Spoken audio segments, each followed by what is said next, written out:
Pwede to sa ilalim ng ice, no? Yan po daw po, pag ganyan siya.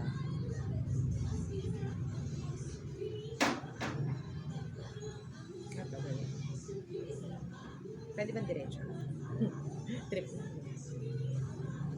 Then yung one, spatula ka naman.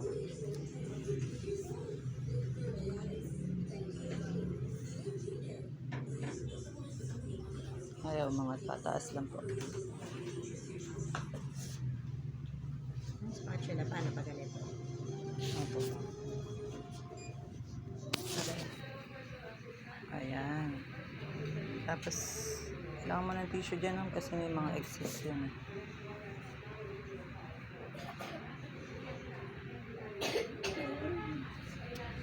Ang purpose nito, maikot lahat ng madaanan. Opo, tsaka matanggal lahat yung mga excess na dumi. Kasi minsan sa sobrang dami nila whiteheads, blackheads, hindi naman talaga nadadala ng isang ano lang. Isang